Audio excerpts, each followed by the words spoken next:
Hello guys, my name is Ibrahim. I would want to tell you some things about the Milky Way. Yeah, and if you like it, subscribe down because we want to get 100 before we get 1,000. In the Milky Way, there's lots of things.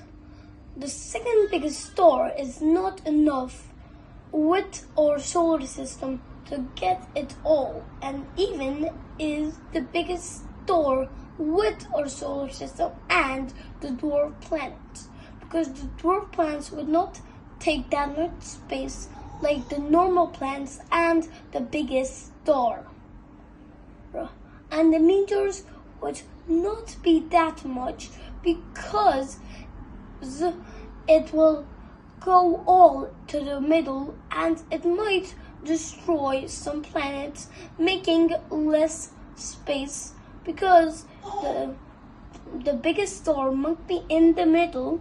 So that is a fact, and the Milky Way is something that you might use if you want to say bigger than the Earth and bigger than Sun and even bigger than the planet King, which is also another word for Jupiter.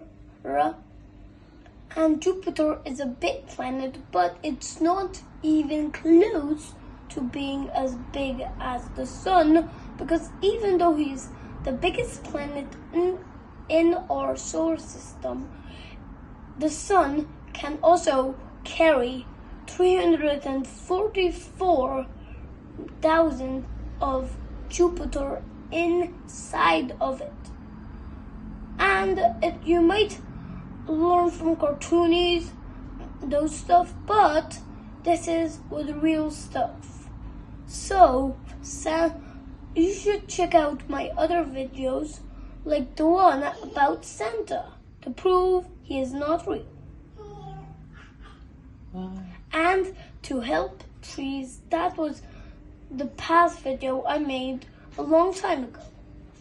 But now I made other videos.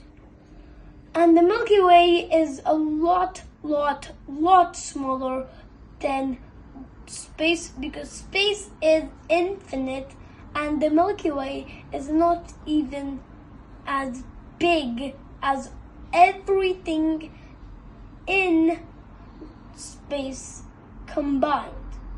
Like it can hold the biggest star, but not with all the other stars, including Sun and our planets that we usually know, and the dwarf planets and meteorites. It cannot hold that many things, so it would have to go outside of it, because the Milky Way is big, but not big as the space. Goodbye, guys.